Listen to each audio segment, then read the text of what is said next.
먼저 국민의례를 하겠습니다. 모두 국기를 향해 주시기 바랍니다.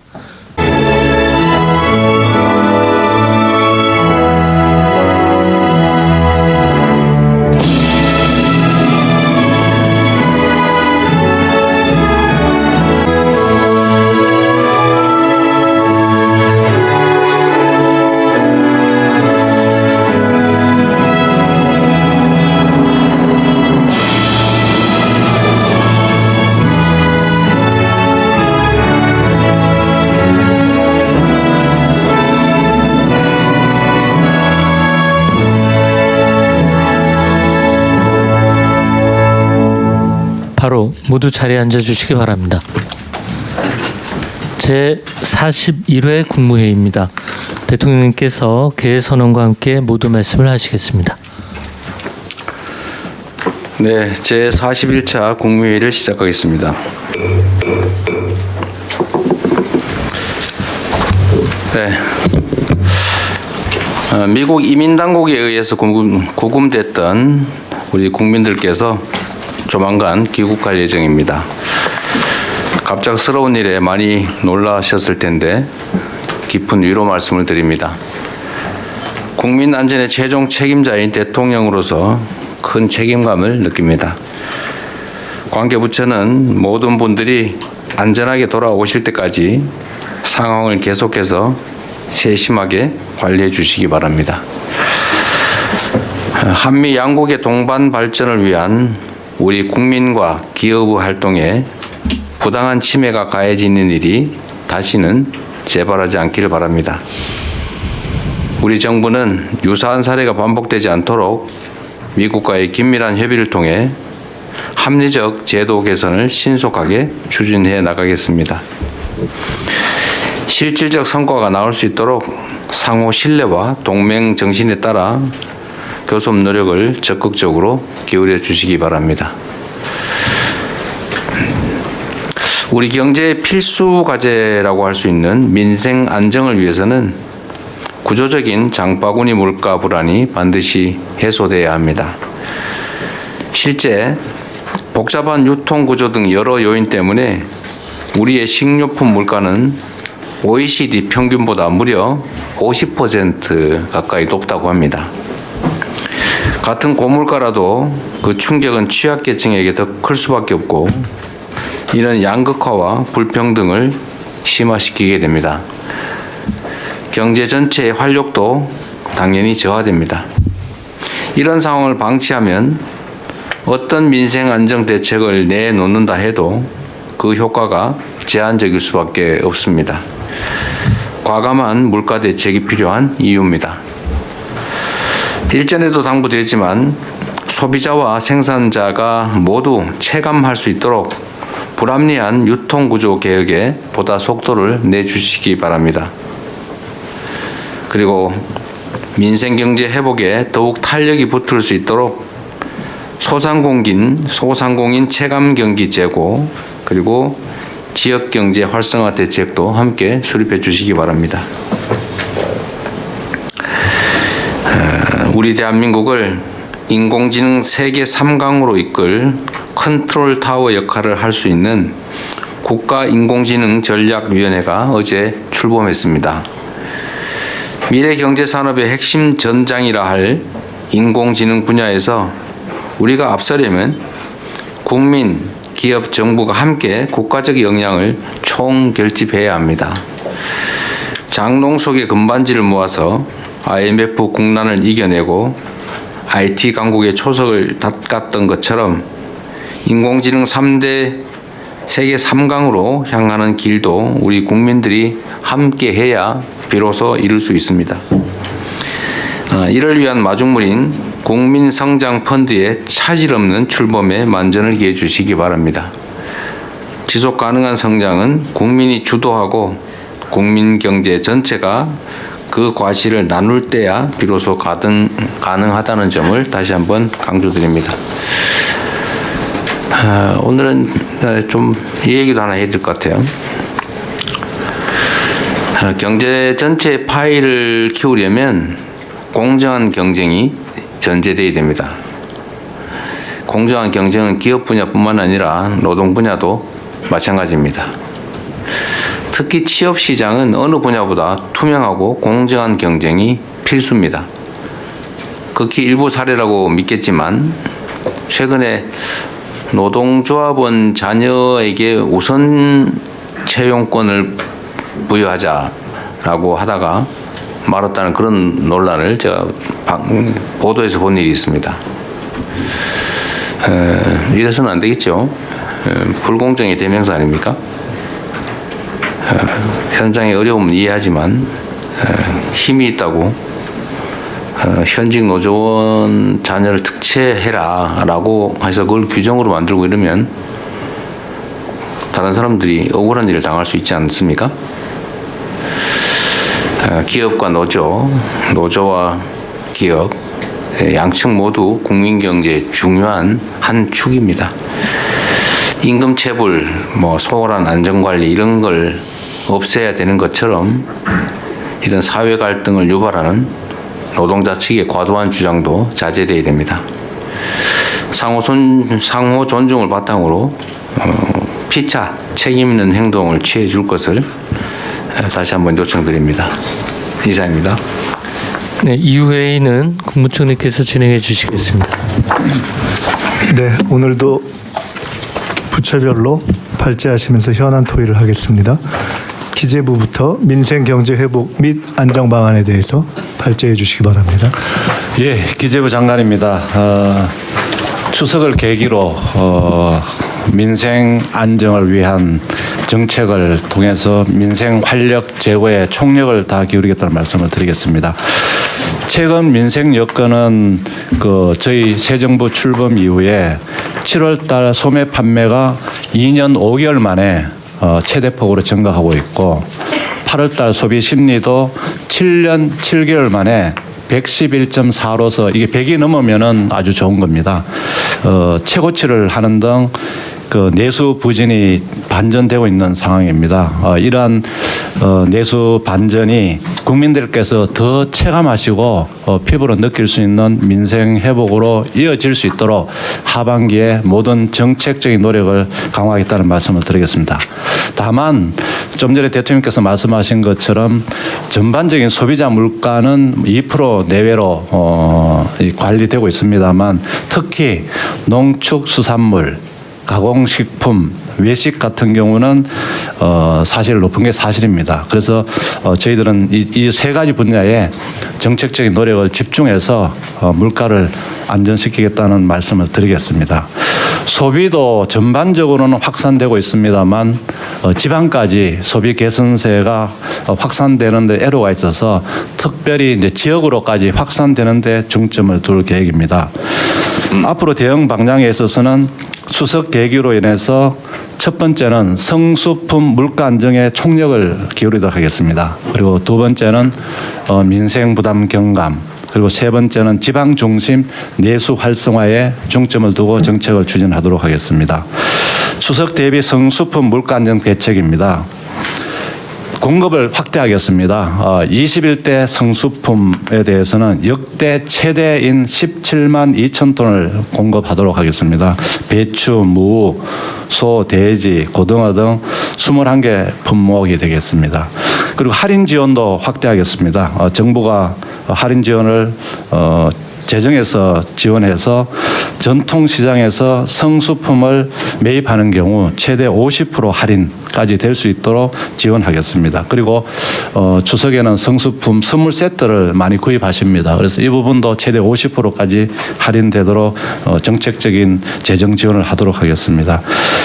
그리고 21개 업종 품목에 대해서 할당 세율이 적용되고 있습니다. 대부분 0입니다. 기본 세율이보다는 낮은 0으로 되고 있는데 이번에 6개 품목을 더 추가했습니다. 그래서 감자, 냉동 과실 등 식품의 원료가 되는 6종을 더 추가해서 성수품 물가 안정을 하도록 하겠습니다. 성수품 가격 수급 동향에 대해서는 관계부 합동으로 또 점검도 해서 바가지 요금이라든지 유통 과정의 불합리한 점 또 불공정 행위가 없는 제도로 관리할 계획입니다. 곧이어서 농림부 장관님께서 발표하겠습니다만 유통구조 효율화를 통해서 구조적인 물가 안정도 노력하겠습니다. 이쪽입니다. 두 번째는 민생 부담 경감을 추진할 계획입니다. 특히 그 어려움을 겪고 계시는 소상공인 중소기업에 대해서는 명절 시기를 맞아서 역대 최대로 43조 2천억 원의 자금을 풀도록 하겠습니다. 그리고 서민금융에 대해서도 1,000억 원 이상을 추가로 공급하도록 하겠습니다. 저기 잠깐만요. 네. 이 서민금융 1,145억 원. 네. 요거는 명절 자금하고는 달리 서민들에게 네. 금융기회를 주는 거잖아요. 네, 대통령. 이거 이자가 훨씬 더 비싸죠. 이자를 낮게 하려고 합니다. 지금 명절 자금 같으면 거의 1%대, 1.5%. 햇살론 뉴스 이런 건 아닐 건데. 예, 그거는 아닙니다. 물량을 공급을 확대해 주는 겁니다. 이게 역대 최대 43조 2천억 원. 이거는 네. 아마 이자율을 좀 낮게 네네. 통상적인 금융이 하나 될 텐데 서민금융이라고 하는 거. 네. 이거 1,145억 원은 뭐 예를 들면 햇살론 뉴스 뭐 예방대출 200억 이게 보증부 대출 이게 있는데 네. 이게 이자가 엄청 비싸지 않아요? 지금 대통령 제가 그 이자는 아마 이자는 기존에 있는 이자를 낮춰주는 건 금융위원회 주는 건데 예. 예, 말씀하셨던 그 금리가 15.5%로 운영을 하고 있습니다. 그러죠. 근데 다만 대통령님 그 햇살론 뉴스 청년한테 가는 거는 저희가 4%로 운영하고 있습니다. 저건 4%고 불법 사금융 예방대출 200억 원은 대충 이자율이 얼마? 15.9%입니다. 뭐 15. 이 어려운 사람 대출해 주는 게 더 비싸는 게 이게 물론 경제 논리에 의하면 맞는데 최저 신용자 보증부 대출 이거 이자 얼마예요? 15.9%입니다. 그래서 이거는 너무 잔인하지 않아요? 예, 금리는 7, 8%인데요. 보정료를 이제 7, 8%를 받아가 하는데 이 대손율이 한 20%, 30% 되기 때문에 부득이 한데 저희가 그런 지적을 계속 받았기 때문에 금리를 좀 낮출 수 있는 그런 아니 노력을 그러니까 이거를 이게 약간 옆으로 새는 것 같긴 한데 금융이라고 하는 게 기본적으로 이제 고신용자는 저 이자로 고액을 장기로 빌려주잖아요. 그리고 저신용자는 고리로 소액을 단기로 빌려주잖아요. 고금리. 죽을 지경이죠 이게. 예. 가장 잔인한 영역이 금융 영역 같긴 한데 뭐 자본주의의 핵심 중에 핵심이니까 그럴 수 있긴 하지만 이걸 어떻게 서민금융이라고 이름을 붙이냐. 제 입장은 이해는 해요. 예를 들어 정부의 기본 정책이 그러니까. 그런데 무슨 뭐 서민들 돈 없는 사람 돈 빌려준다 그러면서 이자를 막 15.9% 이거 좀 낮춘 거죠. 18.9 뭐 그러다가 좀 낮춘 거잖아요. 예, 그렇습니다. 경제 성장률 1%도 안 되는 1%대 시대에 성장률의 10배가 넘는 이자 15% 넘게 주고 이 서민들이 살 수 있어요. 예, 부담이 큰 것으로 생각됩니다. 그러니까 겨우 하는 게 이제 대부업체 가면은 뭐 몇십 % 내야 되니까 그거 대신 해주는 게 혜택이라고 하는 거라서 안 하는 것보다 낫긴 한데. 예, 맞습니다. 대한민국 국가 경제력 수준이나 재정력 수준에 비춰보면 이 서민들 15% 이자 내고 500만 원, 1000만 원 빌리면 빚 못 갚을 가능성이 매우 높고 그럼 또 뭐 신용불량 뭐 이런 데로 또 전락하고 하는데 이거를 좀 근본적으로 저는 좀 대책을 좀 세워야 된다. 이게 지금 고리대금 사업을 허용하는 농거이기도 하잖아요. 예. 그거 안 빌려주면 어떻게 사냐. 그거라도 빌리게 해줘야지. 이런 생각하는데 혹시 어쩌면 그 싸게 뭐 상한 음식 상이라도 싸게 사 먹을 자유를 줘야 되는 거 아니냐 하고 비슷할 수도 있지 않나 이런 게. 만약에 이런 게 영 어려우면 이건 공공에서 책임을 져줘야지 최소한을. 금융기관들이 연간 예대 마진 수익을 뭐 3, 40조 원씩 수익 내면서 요 이자 이거 몇백억에 10몇 프로 받아가지고 얼마나 큰 도움이 된다고. 그래서 공공기여를 정부도 마찬가지고 금융기관도 마찬가지고 15.9% 고리로 돈 빌려주면서 이게 마치 무슨 큰 대책이냐 하는 거는 저는 좀 이해가 좀 잘 안 돼요. 물론 일단 정책이 어려우면 이해하긴 하거든요. 네. 그럼 어디에다 감당하냐 그럴 수는 있긴 한데. 좀 근본적인 고민을 다시 한번 해주면 좋겠어요. 예, 네. 간단히 대안을 조금만 말씀드릴게요. 네네. 예, 저희가 이제 이 서민금융 상품을 1년에 한 11조 정도 공급하고 있습니다. 그래서 계속 금리 수준이 이제 높은데 한편에서는 이제 불법 사금융 가는 것보다는 낫다는 건데 어려운 분들의 금리 부담이 높은 건 확실합니다. 그래서 이제 이 돈의 재원이 주로 이제 재정이나 그 우리 복권기금에서 일부 나오고 있고 금융권에서 일단 출연하고 있는 그런 규모입니다. 그래서 이 굉장히 그 재정 상황이 이제 불안정하기 때문에 저희 금융위 생각은 또 그 국정과제 공약에 나왔던 내용도 뭔가 서민금융을 위한 좀 특별한 기금을 하나 만들어서 재정과 민간금융권의 출연을 좀 안정적으로 하면서 규모와 금리 수준을 관리하는 그런 방안을 저희가 모색 중에 있습니다. 기회가 되면 저희가 보고를 한번. 그러니까 저는 그 생각이 들던데 예를 들면 고신용자들 돈 필요 없는 사람들한테 돈 빌려주려고 1.9% 뭐 2.몇% 아주 낮게 빌려주잖아요. 예. 그것도 못 빌려줘가지고 왜냐면 신용도가 높으니까. 그래서 별로 필요도 없는 사람들한테 빚 아주 싸게 빌려주니까 그거 가지고 부동산 투기하고 이러는데 우리가 하나의 공동체 구성원들이잖아요. 잘 사는 사람은 다 잘 살고 잘 대접받고 못 사는 사람은 네가 능력 없으니까 그 어쩔 수 없다 운명이다. 넌 이자 더 많이 내라 이럴 게 아니고 네. 최소한 일부나마 그 공동의 부담을 할 수는 있잖아요. 예를 들면 초우대 고객한테 정말 초저금리로 돈을 많이 빌려주는 데다가 한 0.1% 정도만이라도 부담을 조금 더 시킨 다음에 왜냐하면 그건 비용이니까요. 그 중에 그런 것들 중에 일부를 가지고 예를 들면 이런 금융기관에 접근하기 어려운 사람들에 대한 이자 정말 뭐 500만 원 빌려야 되는 이런 사람들한테 15.9%가 아니라 좀 싸게 빌려주고 그러면 안 됩니까? 그게 자본주의 시장 경제 원리에 어긋나는 건가요? 제가 하는 말이? 예, 잘 몰라서 그럽니다.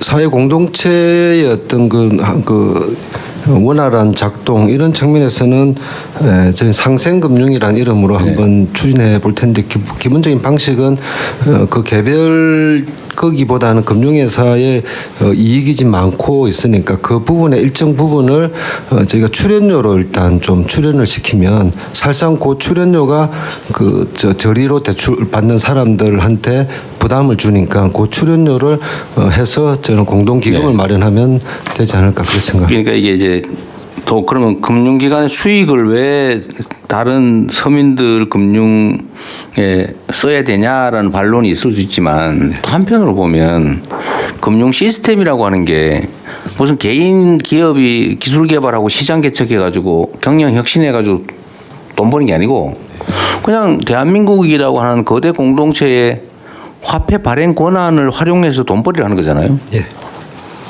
근데 그거를 은행이 하고 있으니까 은행이 100% 독점해가지고 은행의 주인이 다 나눠 가져야 된다라고 하는 게 저는 도구마라고 생각해요. 예. 그건 금융이기 때문에. 예. 그래서 좀 생각을 좀 예. 더 근본적으로 좀 해봤으면 좋겠다. 이거 제가 오늘 이 얘기한 것 때문에 또 뭐 갑론을박하고 사회주의자 얘기할지는 모르겠는데 저는 금융은 좀 색다르다고 생각해요. 예. 금융은 제조나 이런 게 아니기 때문에 국가 시스템을 활용해서 영업하는 거잖아요. 예, 금융이 사회적 시스템인 측면이 분명히 있으니까 네. 그런 부분을 좀 감안을 하도록 그렇게. 네, 근데 고민을 좀 해주십시오. 저는 이거 볼 때마다 좀 왜 이래야 되나라는 생각이 좀 들긴 합니다. 네, 옆으로 약간 새서 미안합니다. 아닙니다. 예, 두 번째는 이제 설 성수기를 맞이해서 상인들이 성수품 구매를 할 수 있도록 50억 원을 저리 대출하고 점포당 최대 1천만 원까지 지원하는 부분이 되겠습니다. 그리고 온누리 상품권을 그 3만 4천에서 6만 7천 원까지 사면은 1만 원, 그다음에 6만 7천 원이 넘어가면 2만 원 하는 현장 환급 제도를 도입하고 참여 시장도 400개로 확대하도록 하겠습니다. 그리고 지자체에서 사용하는 공공 배달앱 7개, 민간이 같이 하는 5개에서 12개 공공 배달앱을 통해 가지고 과거에는 2만 원씩 2회를 하면은 1만 원을 3회차 때 1만 원을 할인해 줬던데 2만 원만 사면 5천 원 해주는 이 제도를 통해서 공공 배달앱을 통한 또 그 가격 인하를 좀 하도록 하겠습니다. 그리고 음식점에는 주로 이제 외국인 근로자들이 많이 이제 고용이 됩니다. E9 비자로 그 요건을 완화해서 그 외식 소상공인들의 비용 절감도 추진하도록 하겠습니다. 체불 청산 기업에 대해서는 융자를 해주면서 금리를 한시적으로 0.5%에서 1%까지 낮춰주는 제도도 시행하도록 하겠습니다. 지방 중심 내수 활성화를 위해서는 9월 22일부터 4조 7천억 원의 2차 민생회복 소비 쿠폰을 또 시행하게 됩니다. 그리고 상생 페이백이라고 해가지고 작년도 카드 매출액 평균보다 9월, 10월, 11월에 20%를 더 쓰게 되면 그 20%까지는 저희들이 그 10만 원, 월 10만 원씩 해서 30만 원 할인하는 그런 제도도 상생 페이백 제도를 도입 시행을 합니다. 그리고 소비 인센티브 지방 차등 우대를 확대하겠습니다. 특별 재난 지역의 숙박 쿠폰을 15만 장 발행해서 7만 원 이상 숙박을 하게 되면 5만 원, 7만 원 미만 하면은 3만 원을 이렇게 해주는 그런 제도를 통해서 특별 재난 지역 관광을 활성화하도록 하겠습니다. 근로자 휴가 지원도 15만 명에서 17만 명으로 늘리도록 하겠습니다. 그리고 지역 사랑 상품권을 10조 원 발행하고 할인율도 기존보다는 늘려주고 특별 재난 지역은 5%를 더 추가로 적용하도록 하겠습니다. 그리고 스포츠 쿠폰도 기초연금 수급 대상자에서 65세 이상 전체로 확대를 하도록 하겠습니다. 그리고 전시 공연 쿠폰도 발급 횟수를 확대하고 비수도권 할인액도 10,000원에서 15,000원으로 올리도록 하겠습니다. 추석 연휴 기간인 10월 4일 0시부터 10월 7일까지는 고속도로 통행료를 전액 면제하도록 하겠습니다. 전시 공연은 영화관은 포함이 안 되죠. 전시하고 공연만. 현장 공연만. 예, 지역에서 하는 게. 15,000원, 저 지방은? 그거는 예, 할인액이 15,000원. 그러면 저기 예매처. 공연 입장료가 10,000원이면 5,000원 돌려준 건 아니죠? 네, 네. 그냥 날리는 거지. 예, 네, 알겠습니다. 공연은 네, 비싼 공연.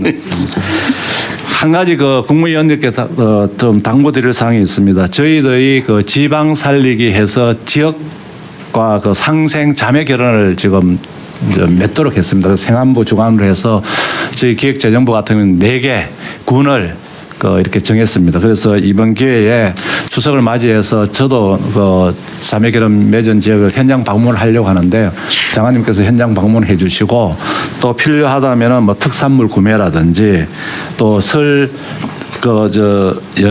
추석 연휴 해서 직원들이 가서 좀 방문도 하고 또 가을에 필요하다면 체육대회도 좀 그 지역으로 가서 국별로 좀 이렇게 하는 그런 노력을 통해서 지역 살리기에 좀 동참해 주실 걸 당부를 드리고요. 그다음에 대통령께서 지시하셔가지고 대규모 할인 행사를 기획하고 있습니다. 그 기간이 10월 29일에서 11월 9일까지 12일간 지금 추진하려고 합니다. 그래서 에이펙 정상회의 시기도 맞물리고 해서 이 기간 동안에서는 그 부처별로 그동안 분산 추진해오던 각종 행사, 뭐 동행 축제라든지 코세페라든지 이런 걸 이 기간 동안에 가능하면 좀 집중을 해 주셔가지고 좀 성과가 날 수 있게 해주시고 공장 뭐 할인 대방출이라든지 또 각종 가격 할인 제도 이런 것도 좀 집중해 주셔가지고 하반기 소비가 좀 진작될 수 있게 좀 당부를 드리겠습니다. 네, 이상 보고를 마치겠습니다. 기재부가 저기 뭐 하는 건 없어요? 기재부도 4군데 합니다. 4군데. 그 전에 제가 말씀드렸던 거 그 기간에는 할인해주는 소비 쿠폰을 뭐 추가 발행하든지 네. 품목별로 제한해서 하든지 뭐 그런 것도 있겠죠? 네네, 한번 검토하도록. 네네. 저 대통령님 행안부입니다. 네. 예.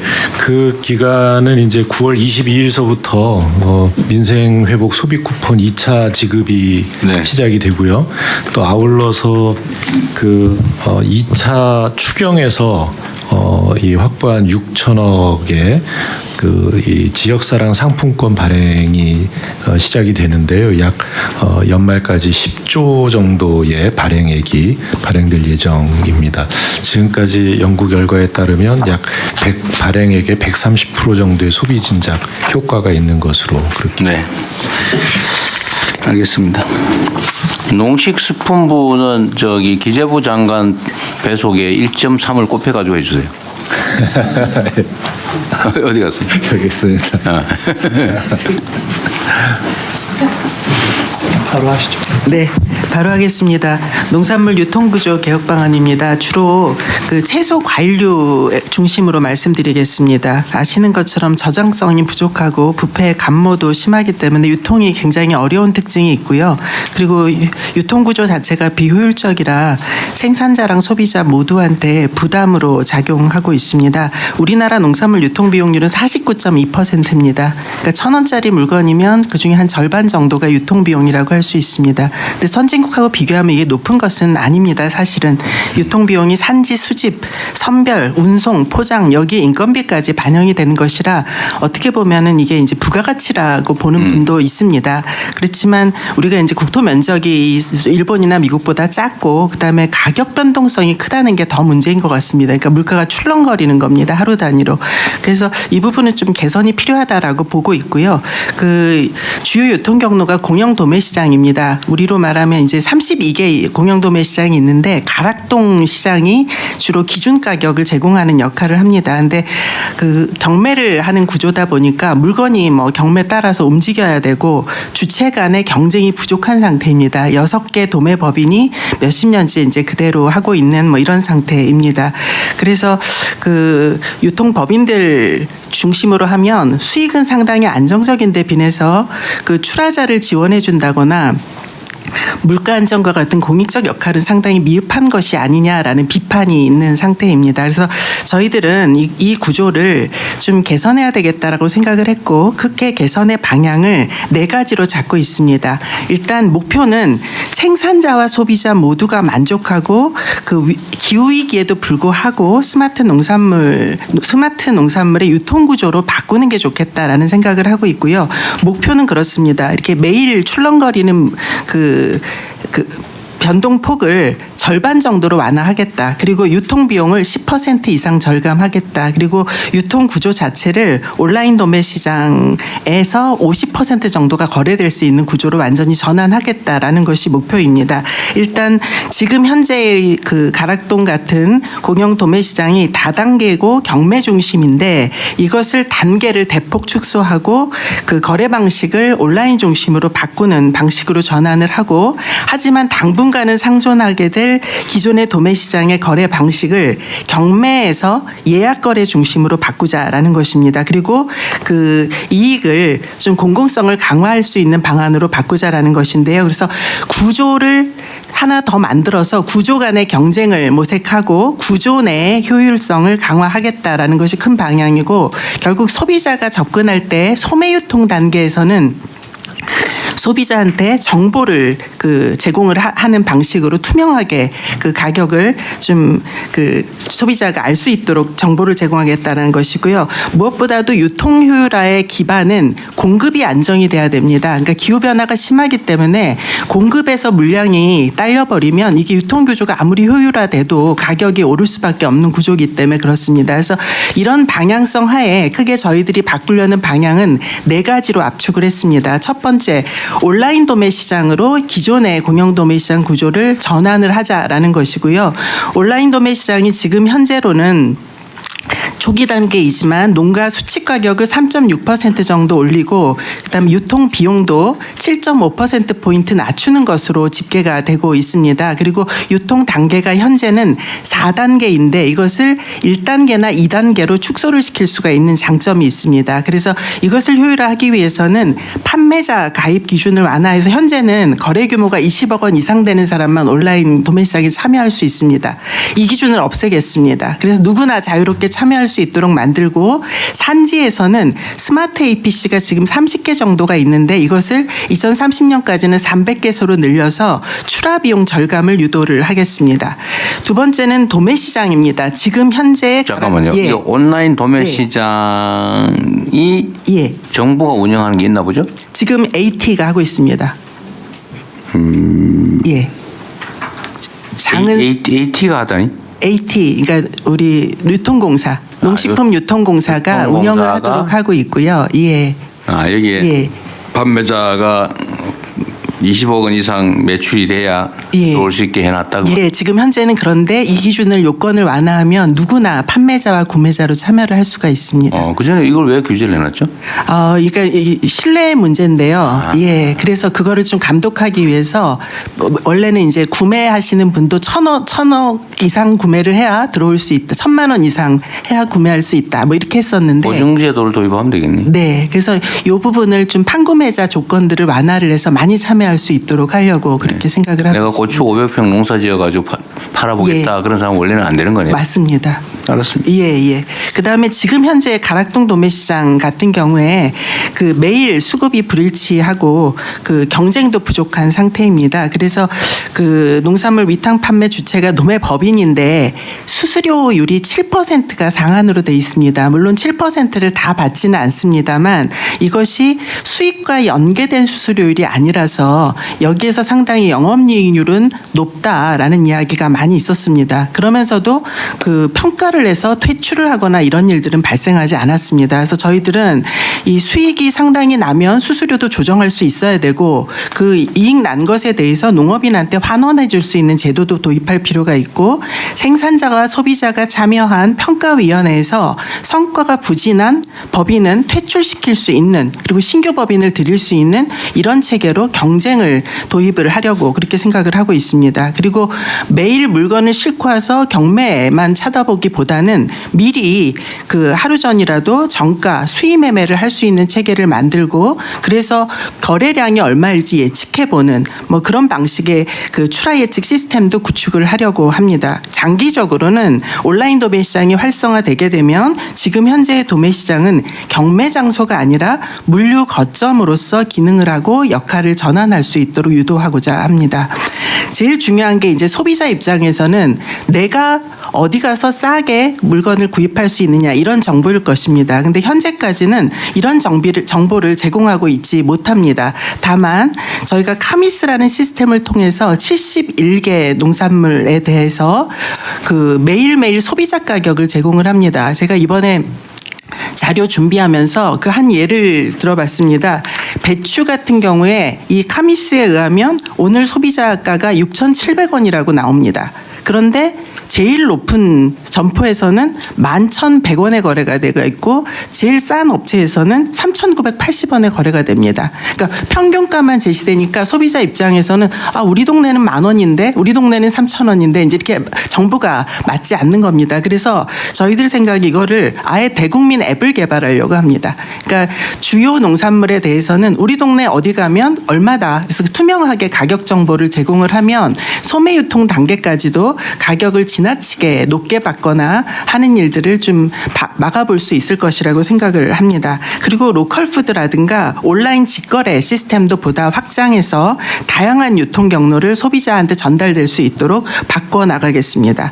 마지막으로 생산이 그 안정되지 않으면 유통 구조가 아무리 효율화돼도 소비자 입장에선 높은 가격으로 농산물을 그 구매하실 수밖에 없습니다. 그래서 안정적인 농산물 공급 기반이 중요하고 이것이 생산자들한테도 사실 중요한 문제입니다. 그런데 최근에 기후변화 때문에 굉장히 어려움을 겪고 있습니다. 그래서 저희들이 노지 채소 같은 경우에 신규 재배 적지도 확보하고 과수나 시설 채소의 스마트 생산단지도 그 확대해 보려고 합니다. 그리고 수급 계획을 미리 생산자하고 정부가 세워서 사전에 재배 면적을 조정하고 생육 관리를 해나가는 시스템으로 바꾸고자 합니다. 다만 여기에는 이 생육 관리를 하기 위한 그 뭐랄까 지원이 좀 추가적으로 필요한 상태입니다. 이상으로 간략히 보고 드렸습니다.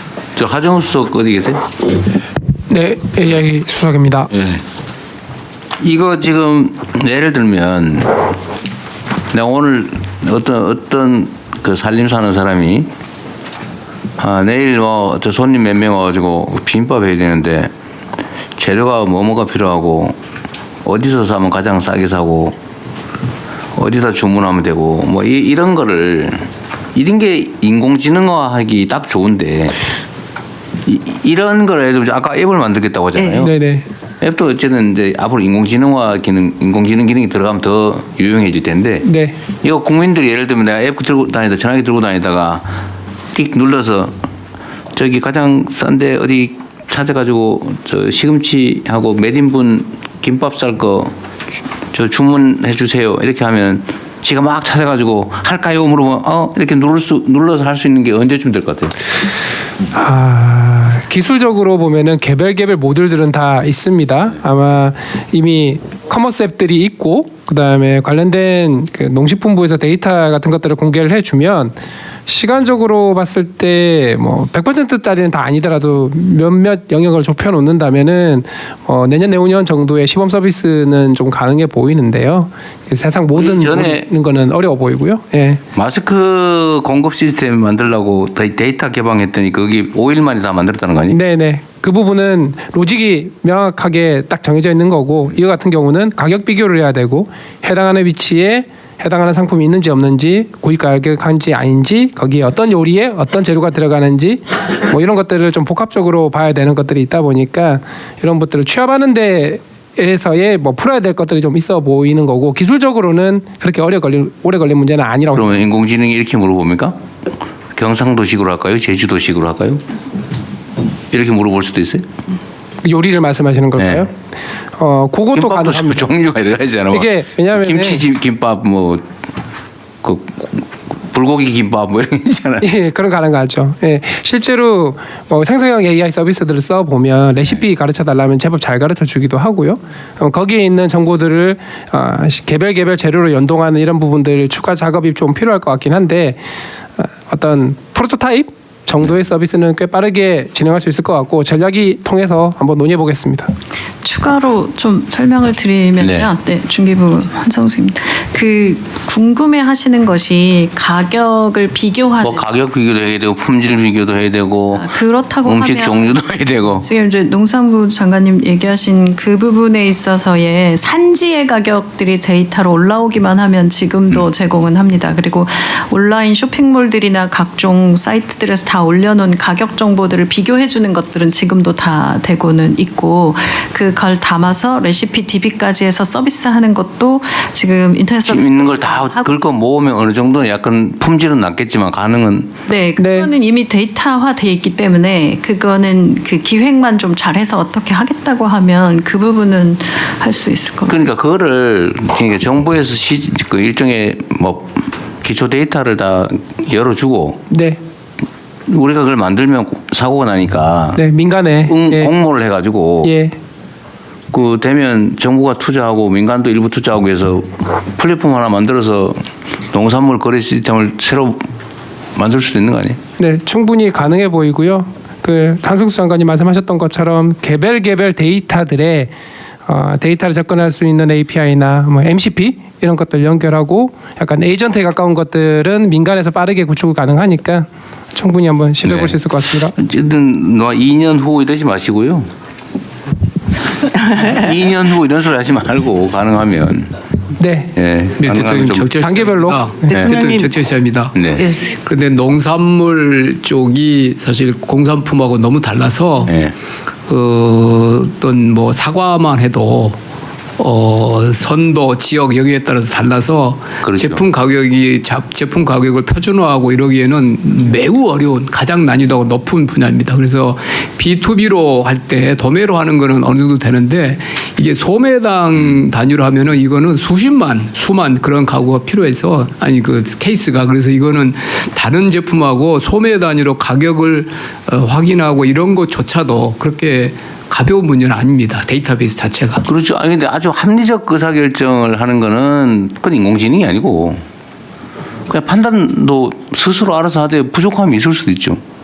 말씀드리는 거는 데이터를 이제 확보가 돼 있으면 그걸 가지고 쉽게 하고 이런 건 좋은데 데이터 자체가 그 데이터가 지금 양질의 부족한 데이터 건 자체가 문제죠. 네. 농수산물은 그렇게 그 다른 분야보다 훨씬 시간이 걸린다는 뜻입니다. 그래서 대통령님 저희가 지금 앱을 개발하는 건 내년까지는 앱을 개발하겠다라고 하고 있고요. 지금도 도매 가격들은 매일매일 갱신이 됩니다. 그리고 소비자 가격도 아까 말씀드린 대로 매장 수가 많지는 않지만 매일매일 갱신이 되고 있습니다.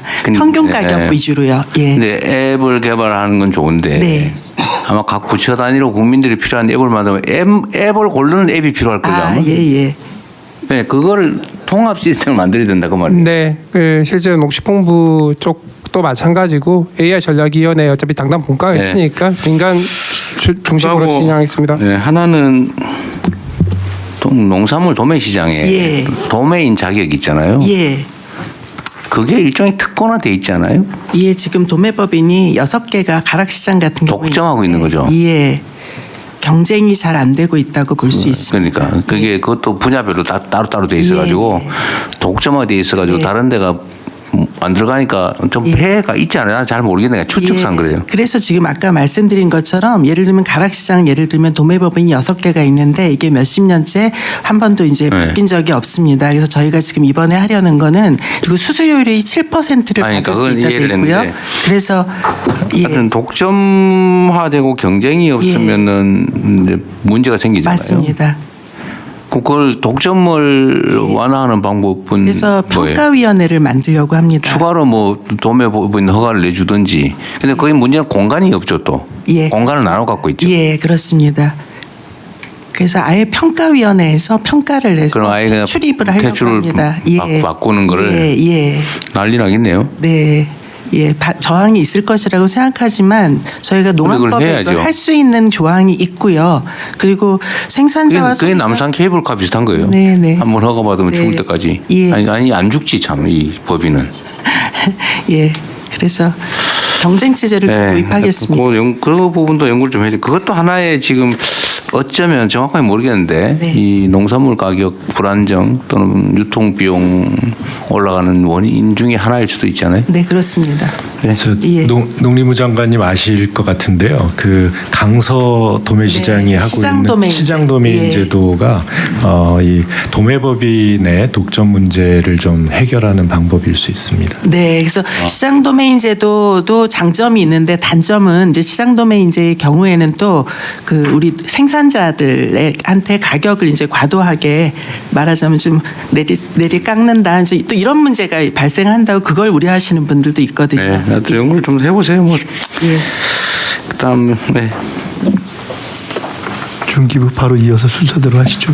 네, 중기부 보고 드리겠습니다. 그 소상공인의 회복과 경쟁력 제고 관련해서 정리하면서요. 소상공인이 회복할 수 있는 안전망 구축과 그리고 성장을 위한 경쟁력 강화 방안들을 좀 정리해봤습니다. 첫 번째는 재기 안전망 관련해서 말씀드리겠습니다. 그 지금 현재 저희가 중심이 되고 있는 방식은 폐업하고 사후 처리에 집중되어 있는데 앞으로는 소상공인의 매출과 신용정보 데이터를 활용하면 그 폐업 이전의 위기 정보 알람 모형을 구축할 수 있을 거라고 생각합니다. 그래서 그 전에 사업의 위기를 알려주고 그리고 채무 조정, 폐업 재기까지의 종합 체계를 좀 구축하는 방안을 고민하고 있고 그것에 대한 부분에서도 AI 기술을 활용하면 조금 더 잘 대응할 수 있을 거라고 봅니다. 폐업 이후에는 취업과 재창업 관련된 부분의 정책들이 좀 더 보강되어야 됩니다. 근데 이 부분에서 이제 쭉 조사하면서 관련 부처에 협업을 하고 연계하면 좋은 정책들이 좀 많았습니다. 그래서 취업자 전환 정책 관련된 부분은 노동부가 마련하고 있는 부분들이 있어서 협업을 하고 이번 참에 조사하면서 소상공인을 위해서 각 부처와 그 지자체들이 갖고 있는 여러 제도들을 다 정리를 해서 좀 같이 안내하려고 하는 방안도 정리하고 있습니다. 그리고 연 매출 1.04억 원 미만의 영세 소상공인에 대해서는 경영 부담 완화를 위해서 공과금과 고정 비용에 사용할 수 있는 바우처를 제공하겠습니다. 성실하게 자금을 상환한 소상공인에게는 기존 및 신규 대출할 때 인센티브 부여하고 금융 비용을 경감하고 신양 취약자 등을 위한 지원을 확대할 예정입니다. 지역 골목 상권 관련 그거 하기 전에 네. 저기 하나 물어볼게요. 네. 어디 부처가 담당인지 모르겠는데 전에 왜 그 폐업을 하려 그러니까 그 기존 대출을 다 일시상환 안 하면 안 해준다 뭐 그런 게 있었죠? 네, 그거 저 보완책 마련하자고 제가 얘기했던 것 같은데 혹시 아는 분 안 계세요? 네, 금융위에서 설명드리겠습니다. 아, 예. 폐업을 하게 되면 사업자 이름으로 받았던 사업자 대출이 있거든요. 그 자체가 이제 본질적인 업무를 안 하게 되니까 소위 말하는 그 EOD에서 일시 상환을 시켜버립니다. 그래서 그런 지적이 있어가지고 저희가 금융권하고 협의를 해서 폐업을 하더라도 그 사업자 대출을 일시에 상환하게 하지 말고 개인 대출로 일단 전환을 일단 시키는 거를 저희가 사업자 대출을 개인 대출로 돌리고 그게 대책의 첫 번째 핵심이고 두 번째는 그거를 또 어떻게 상환할 거냐에 대해서 저희가 고민을 해봤는데 금융권 재원으로 그 30년 만기 분할 상환하는 프로그램을 저희가 만들었습니다. 그 두 개로 다 지금 시행하고 있어요? 예, 그렇습니다. 그럼 지금은 저기 일시 상환 안 하고 문 닫고 싶을 때 문 닫을 수 있어요? 예, 그렇습니다. 요새 얘기가 없긴 하대요. 예, 네, 알겠습니다. 잘하셨네요. 네, 미안합니다. 네, 진행하시죠 또. 네, 계속하겠습니다. 골목 상권과 전통시장 부분은 그 소상공인 연합회장이 평소에 계속 주장하고 계시는 게 단순히 한 가게의 경영 개선을 돕는 것을 넘어서 주변 상권 전체를 좀 효과적으로 활력을 되찾게 해달라고 하고 이 방향으로 좀 정리를 해서 소상공인들이 조직적으로 골목형 상점가를 방문해 보면 이 조직이 되고 이게 협동조합까지 되면서 공동 마케팅 그리고 상권 특화 사업을 해서 발전해 가는 방향들을 봅니다. 그래서 이 부분과 관련한 부분을 좀 더 조직화하는 방안을 만들고요. 또 문체부가 가지고 있는 관광자원을 그 접목하면 지금의 골목형 상점가를 관광자원, 문화자원까지 갈 수 있는 부분들에 대한 협의도 지금 이야기를 하고 있습니다. 그리고 최근 지역 소비 활성화 관련해서는 아까 부총리 말씀하신 것처럼 문화부, 산업부랑 국가 단위 대규모 축제 관련된 논의들을 진행하고 있습니다. 네, 그리고 추가적으로는 지금 골목형 상점가의 역량 강화를 위해서 시장 상인회에는 시장 매니저를 제공하고 있는데 여기에 대한 반응들이 좀 좋은 상황이어서 좀 더 전문적인 전문가들이 그 조직하고 마케팅을 할 수 있는 방안에 대한 것들 지금 전문가 매칭 프로그램을 운영할 계획입니다. 그리고 이제 추가 지금 정리하고 있는 건 소상인과 소공인을 좀 구분을 해서 소공인을 위한 그 활성화 방안들을 따로 준비하고 있습니다. 뿌리 제조 산업에 굉장히 아주 작은 소공인들의 경우에는 소상인과 업력과 거래 방식이 달라서 여기에 대해서 소공인 특화된 지원 전략들을 마련을 하고 업종별 특화 계획 그리고 자동화 장비 제조 데이터 활용과 100년 소공인 인증과 판로 개척까지 해서 단계별로 지원하는 방안 정리하고요. 여기에 해외까지 갈 수 있는 수출형 제품들 만들고 그리고 판로 지원하려고 합니다. OECD 전체적으로 보면 한 10% 넘게가 수출을 하고 있다고 하는데 소공인과 소상인들도 우리는 한 4% 정도라고 합니다. 그래서 이 부분을 좀 더 확장해서 수출까지 지원하는 방안들 지원하려고 하고요. 마지막으로는 AI 디지털 기술이 소상공인에게는 무조건 필요한 부분입니다. 그래서 AI를 배우는 것도 있지만 AI 활용 경영과 마케팅 사업화 지원 그리고 AI 민원 상담 도우미를 통해서 직접 AI 어떤 정책들이 나에게 맞는지 도와주고 그리고 소비 데이터를 분석을 해서 제공하는 형태를 작업을 합니다. 여기에 사실은 민간 플랫폼과의 협업을 하면 이미 민간 플랫폼들을 많이 쓰고 있는 상황이기 때문에 소상공인들에게 필요한 교육 커리큘럼과 민간 플랫폼에 대한 사용 방법 그리고 민간 플랫폼이 직접 소상공인을 교육하는 이런 프로그램들을 논의를 하고 있습니다. 중기부 내에 소상공인 정책 관련된 부분은 데이터에 기반해서 좀 더 가야지 더 정교해질 것 같아서 국세청과 협력해서 지금까지는 매출 기준으로 해서 지원을 많이 하고 있었는데요. 매출과 그리고 이익 데이터 그리고 세금을 얼마나 냈는지 언제 어떻게 했는지를 좀 국세청 데이터를 연결하면 훨씬 더 지금보다는 정교하게 지원할 수 있을 것 같습니다. 그래서 이 부분을 빅데이터 플랫폼 구축하는 거에 좀 집중을 하고 소상공인을 위한 단일 창구도 운영하려고 합니다. 그래서 소상공인이 한 번 AI 채팅하면 어떤 아까 말씀드린 것처럼 저희가 전 부처와 지자체의 소상공인 정책을 한번 쭉 모아봤습니다. 그래서 이걸 DB 구축을 해서 한 번에 찾아서 어딘가로 이동시켜드리는 작업들을 AI 채팅을 통해서 할 수 있도록 하는 것까지를 지금 방안으로 잡고 있습니다. 네, 이상입니다. 문체부 이어서 하시죠.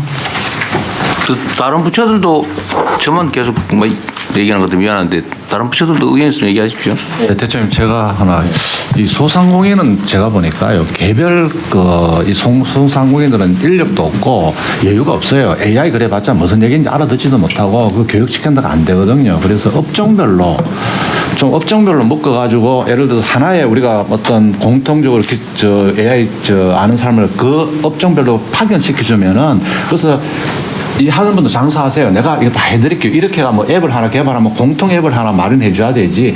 개별로 한번 가보세요. 가보면은요, 우리 무슨 얘기인지 모르겠고, 지금 내 먹고 살기 힘든데 무슨 미래에 무슨 AI냐, 뭐 정책도 뭘 모르겠고, 주려면 네가 가르쳐 달라. 이런 식의 얘기거든요. 그래서 좀 이 군을 좀 모아가지고 거기다가 뭔가 AI를 얹어가 공통으로 개발해가 이거 쓰십시오. 이렇게 하지 않으면 진짜 안 됩니다. 현장 안 가보십시오. 이게. 지금 그래서 이제 구분하고 있는 것이 소공인과 소상인은 일단 구분해야 한다. 너무 소상공인이라고 묶으니까 너무 규모가 크다. 근데 소공인은 한 60만 정도 되고 이 소공인을 대상으로 한 정책을 따로 잡고 그리고 아까 말씀드렸던 전문가 매칭 프로그램이라고 하는 것이 시장 매니저 한 분이 시장 한 곳에 가서 교육하고 행정 정리해주고 하는 것만으로도 도움이 많이 돼서 시장 상인회에서는 이 아까 말씀하신 AI 매니저 같은 것들 디지털 매니저를 좀 파견해 주라는 얘기도 하고 계신데 일단 예산 확보가 좀 필요한 부분이라고 보이고요. 그리고 지금 이제 업종별 말씀하신 건데 지금 플랫폼사들과 그래서 좀 더 협업하겠다고 말씀을 드렸던 게 카카오의 단골 프로그램이라든지 채널이라든지 제가 골목형 상점가 가서 디지털 설명을 쭉 드렸더니 다 못 알아들으시는데 근데 이제 그 또 마케팅 회사들의 비용은 많이 내고 있고 그래서 그러지 말고 그냥 카카오의 단골 채널 상점가 전체가 가게별로 운영도 하지 말고 이 골목 상점가 전체가 채널 하나만 공동으로 운영해 보고 나면 그 다음에 노하우가 쌓이고 그 뒤에 좋아질 거라 해서 그 프로그램으로 좀 단계별로 아주 쉬운 것부터 어려운 단계까지 좀 나가는 프로그램을 지금 이제 포탈사들과 하려고 합니다. 네. 네, 인바운드 외국인 관광객 유치를 통한 지역 관광 활성화 방안을 보고 드리겠습니다. 먼저 추진 배경입니다. K컬처 붐으로 우리나라가 전 세계인들의 관심과 주목을 받고 있고 또 이달 말부터는 중국 관광 여행객에 대한 무비자 제도가 한시적으로 시행되면서 외국인 관광객이 올해는 역대 최대치인 2천만 명을 바라보고 있습니다.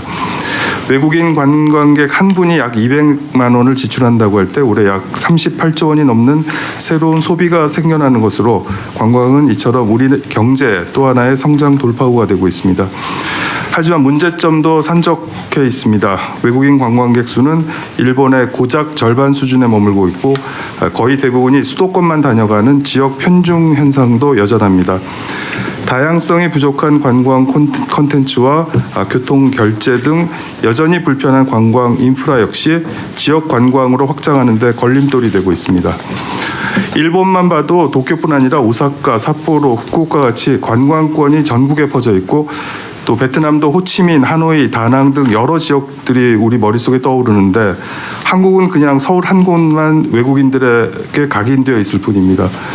이런 상황이다 보니 외국인 관광객의 66%가 수도권에만 머물다 가시는데 만약 이들 수도권 체류객의 15%가 지역으로 발길을 돌리게 만들어도 약 6조 원이 추가로 지역에 뿌려지는 효과가 나타날 수 있습니다. 따라서 관광에도 이제는 과감한 선택과 집중 전략이 필요합니다. 세계인들이 한국을 서울 외에 더 많은 지역을 찾도록 해서 외국인 관광객 3천만을 넘어서는 관광 대국의 시대를 준비하고자 합니다. 이를 위해서 다음 5가지 전략을 추진하겠습니다. 추진 계획입니다. 먼저 수도권을 벗어난 제2, 제3의 인바운드 외국인 관광권을 조성하겠습니다. 외국인 관광객이 접근하기 쉽고 주변에 충분한 관광 자원을 갖춘 지역 관광권 소수 몇 군데를 올해 안에 선정해서 범정부 차원에서 지자체와 함께 집중적으로 지원할 수 있도록 하겠습니다. 둘째, 매력 있는 관광 상품을 대대적으로 개발하겠습니다. 각 권역이 보유하고 있는 관광 자원과 콘텐츠를 새롭게 단장하고 여기에 더해서 최근 불고 있는 K컬처의 영향력을 최대한 활용하겠습니다. 캐대언 때문에 남산과 북촌 한옥마을의 관광객들이 급증하고 있습니다. K컬처 영상물 안에 더 많은 관광 코스들이 담길 수 있도록 하겠습니다. 지역의 공연장을 확충해서 다양한 K-팝 콘서트를 수시로 유치하겠습니다. 다음 페이지입니다. 중국, 일본, 대만, 동남아 등 근거리 거주 외국인들이 지역공항으로 곧바로 들어오실 수 있도록 유도하겠습니다. 이분들의 관심을 끌만한 맞춤형 지역 관광 상품을 개발하고 이분들을 모셔오는 항공사와 여행사에 인센티브를 지급하는 방안을 검토하겠습니다. 홍보 마케팅 전략도 새로 짜겠습니다. 이제는 인스타 같은 SNS에 떠야 여행지도 뜹니다. 인플루언서들이 움직여야 합니다. 각종 소셜미디어를 활용해서 외국인 관광객 한 명 한 명이 우리의 홍보 미디어, 홍보 에이전트가 되도록 하겠습니다. OTT와 협력해서 더 많은 영상물 안에 우리나라의 매력을 더 많이 담고 가고 싶은 나라로서의 참신하고 힙한 이미지를 지속적으로 확대해 나가겠습니다. 넷째, 관광 수용 태세를 새롭게 바꾸겠습니다. 외국인이 입국해서 이동, 숙박, 쇼핑하고 다시 출국하기까지 여행의 전 과정에 대해 철저히 외국인들의 관점에서 모니터링하고 불편사항들을 개선해 나가겠습니다. 묵혀놓은 숙제들이 많습니다. KETA부터 간편결제, 인증 체계 등 여러 문제점들을 원점에서부터 다시 살피겠습니다. 마지막으로 낡은 법 제도를 현실에 맞게 그리고 미래를 준비할 수 있게 고치겠습니다. 수십 년도 더 된 관광 특구 제도를 이참에 아예 바꾸고 관광 업종에 대한 정의도 새롭게 하는 등 관련 법들을 전면 개정하겠습니다. 네, 이상 보고를 마치겠습니다. 이게 제가 정부 부처 중에 제일 다양하게 업무가 많은 데가 문체부 같아요. 네. 문화예술, 체육, 관광, 공보, 종교, 언론. 근데 국민 대변인 소통. 근데 문화예술만 해도 그 안에 또 수없이 영역이 쪼개지잖아요. 네. 지금 이거 말씀하신 거를 수행할 인력 조직이 있어요? 네. 이거 지금 말씀하신 거는 문광부가 해야 될 일이 제가 보기엔 아주 극히 일부에 불과한데.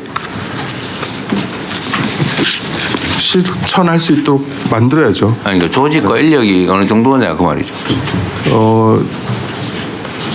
지금 문화부 충분치 않지만 직원이 몇 명이에요? 지금 3,000. 문화부가? 네. 본부 인력이 한 900명. 본부 그렇고 각지에 또 박물관부터 시작해서 직접 하고 있는 인력들이 많습니다. 산하기관들. 네네.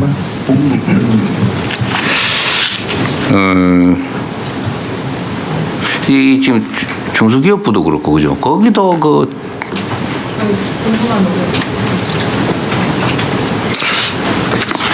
일단 이거 지금 말씀하신 거 진짜 할 만한 조직과 역량이 됩니까?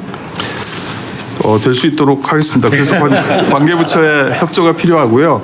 또 한국 관광공사 같은 곳도 이제 조직을 동원해야 되고, 그렇죠. 또 결국은 각 지방 자치 단체가 스스로 이 지역 관광이 얼마나 중요하다는 것을 깨닫고 동참해 주셔야 됩니다. 그러니까. 저희가 주무라고는 하지만 저희 힘으로는 할 수 없고요. 관련된 것이 다 자기 일일 수밖에 없는 일이거든요. 그래서 그러니까 공무원이 자기 손으로 모든 걸 다 할 수는 없고, 말씀하신 것처럼 지방자치단체, 산하기관, 단체, 협회 뭐 등등을 총동원을 해야 될 거 아니에요. 맞습니다. 저희는 본부 인원 필요합니다. 그럴 것 같긴 해요. 네. 근데 거기도 산하기관들이 좀 있잖아요. 네, 산하기관 있는데요. 본부 인원을 좀 원래 제가 지금 소속 기관들이나 이런 데를 좀 정비를 해야 됐다고 생각하는 게 그 무조건 줄이자는 게 아니고 효율적으로 일하는 조직을 만들어야 되는데 진짜 일하고 있는지 되게 궁금해요. 그 본부 조직들이야 어쨌든 장관이 새로 오고 뭐 하면은 막 어떻게 다그치고 격려하고 뭐 이러면 좀 할 텐데 소속 기관이나 협회나 이런 데가 진짜 일을 하는지는 진짜 궁금해. 그래서 그걸 한번 체킹을 한번 해봐야겠다는 생각인데요. 내가 좀 몇 가지 뭐 좀 얘기를 한번 해볼게요. 지금 관광객을 늘려야 되는데 얼마 전에 어디 그 기사를 보니까 특정 국가 관광객을 모욕하는 집회를 하고 있던데. 욕하고 모욕 주고 혹시 아세요? 네, 들어서 알고 있습니다. 그거 어떻게 할 거예요? 제가 만약에 어느 나라 갔는데 내가 코리안 어글리 코리안 그리고 욕하고 막 삿대질하고 이러면 나 다시는 안 갈 것 같아. 그리고 그 나라 내 가지 말라고 동네방네 소문낼 것 같아. 그거 어떻게 할 거예요? 지금 명동에서 그런 짓 하고 막 그러던데. 네, 그렇습니다. 그 일부러 그러더라고. 그 특정 국가 관광에 모욕을 해가지고 관계를 악화시키려고. 그 법무부 어떻게 하실 거예요? 법무부가 국가기강을 잡으면 되잖아. 경찰을 이쪽으로 좀 소환하고. 아, 경찰이. 네, 그렇지 않아도 뭐 주요 공관 주변이라든가 이런 데에는 경계를 강화하고 있고요. 이 모욕적인 행위 이런 것들에 대해서도 그 집회 주최자들에 대해서 경고를 하고 있습니다. 경고 정도로 안 될 것 같아요. 이 구체적으로 이제 뭐 그 고소고발이 있으면 입건해서 수사도 하고 있습니다. 아니 그거 관광객들 상대로 겨우 어떻게 해가지고 물건도 좀 팔고 살아보려고 그러는데 그거 가지고 완전히 깽판을 쳐가지고 모욕하고 욕하고 내쫓아가지고 그거 어떻게 해야 되는 거 아닙니까? 기존 제도로 제재할 방법이 없어요? 영업방해 아니에요 그거? 업무방해? 업무방해의 관점은 굉장히 신선한 접근이시라서 아니 새롭게 검토해 보겠습니다. 깽판 쳐가지고 손님 내쫓으면 업무방해 아니에요? 꼭 가게 안에 들어온 사람 내쫓은 것만 업무방해인가요? 지금까지는 이제 표현의 자유 영역이라고 해서 그게 무슨 표현의 자유예요? 그게 깽판이지. 예. 어쨌든 그 문제도 고민을 해야 돼요. 그러면 안 되죠. 자유관계. 일단 그 문제도 하나 고민을 하셔야 되고요. 또 하나는 지금 이게 문화산업 중에 예를 들면 뭐 K-팝이니 드라마니 뭐 이런 거 수출도 잘 되고 해외에선 각광을 받는데 네. 국내 그 순수 예술 문화 그다음에 저변이 망가지고 있다고 그러던데 그거 얘기 한번 잠깐 해보시죠. 저는 그냥 떠도는 소문을 들은 얘기인데 진짜 실상은 좀 어떻습니까? 업계에 계시다고 오셨잖아요. 겉으로는 화려한데 속은 썩으면 늘어지고 썩어가고 있다고 그런 지적을 해요. 근데 진짜냐지 모르겠고.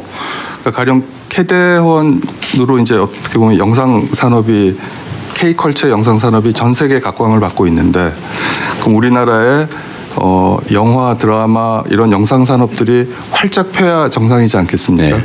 근데 사실상 지금 올해 우리나라에서 만드는 중급 이상의 영화는 20편이 안 된답니다. 그 제작을 아예 못하는 상황으로 몰리고 있다네. 안 들어오는 거죠. 왜냐하면 결국은 영화 한 편을 만들면 극장을 통해서 수익이 나야 되는데 지금은 극장에서 거의 수익이 안 나고 있거든요. 그러니까 한때 저희가 2억 3천만 명 정도 극장 관람객이 있었는데 한 해에요.